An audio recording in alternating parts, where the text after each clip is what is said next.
for the film tax credit, you don't just spend money, you're spending money as a percentage of expenditures being made on jobs by businesses. So the film tax credit is a good example. I believe that there was recently a report that said that the tax credit has already resulted in $25 million of new expenditures on a film industry being built here in Ohio.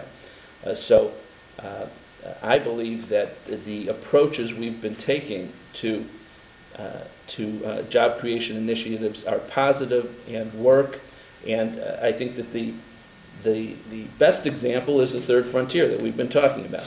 The Third Frontier has created 40,000 jobs. Now, that is not my number. That's the number based on an independent study commissioned by the Business Roundtable.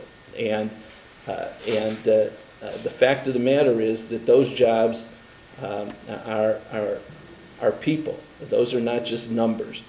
People are being put to work in Ohio thanks to some of the investments that we as a government have made, both under Republican leadership and under Democrat leadership.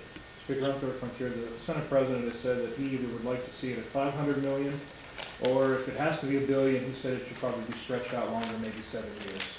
Are you agreeable to either of those options? Well, I believe that, as I said, the program initially was a $1.6 billion over 10 years, which would be about $160 million a year.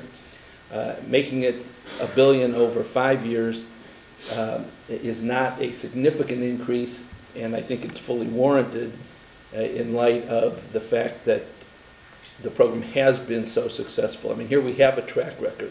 We can see that it has created jobs. It has put Ohioans to work. Having said that, we definitely want it to pass. I can't do it alone. The House can't do it alone. And I'm optimistic we'll come to an agreement with the Senate. Speaker, you didn't mention congressional redistricting or legislative redistricting. Leader Batchelder said last week he thought it might be tough to get that through in the short amount of time that you have. Do you agree with that? Do you think the time frame is too short to come to an agreement by February 3rd to put something on the ballot in May? Well, it's certainly something that we've been working on in the House. We have been looking at redistricting and reapportionment. It's an area that I believe that reform would be very useful. Having said that, we do have a short time frame if we're going to get it on the May ballot, and given all the various concerns and issues, it's a complex issue. I'm not sure that we'll be able to make the May ballot. Do you think that the November ballot might be a possibility for that? It's a possibility. One problem with going on the November ballot is that it starts to become overwhelmed by politics. Already, politics pressures are playing a role, and that makes it more difficult. 2010 might be a difficult year to pass redistricting, but we're certainly going to give it a try.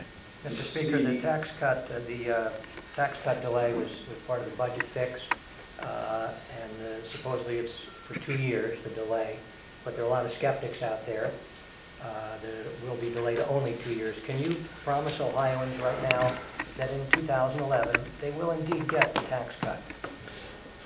We're, as I mentioned, the Budget Commission that we've created is going to be looking at the budget overall for 2000. The budget that we'll be working on starting in 2011, and that we have to pass by July 2011. And it's my hope that we will be able to continue the tax cut that was created, but I'm not going to try to lock in the legislature this early into that kind of a statement. I think that everything will have to be looked at. Further downsizing government, further cuts to programs, and further revenue sources. Speaker, you mentioned before the TN. Is this the same proposal that was floated during the transportation budget last year? And would it include local tolling authority? It will allow, it's similar to the program that was suggested earlier this year, last year in the budget process. At that time, it was pulled out of the budget because there were still issues that needed to be dealt with. I believe that we've dealt with those issues. I believe that we're on the same page with the Senate at this point, and I'm hopeful that that will go through and will give local governments the option. It doesn't mandate anything, but gives local governments the option to come together to engage in transportation projects that will create economic development. And tolling would be one of the tools that would have available to them? I believe that tolling is a tool that would be available, but I don't want to say that for sure.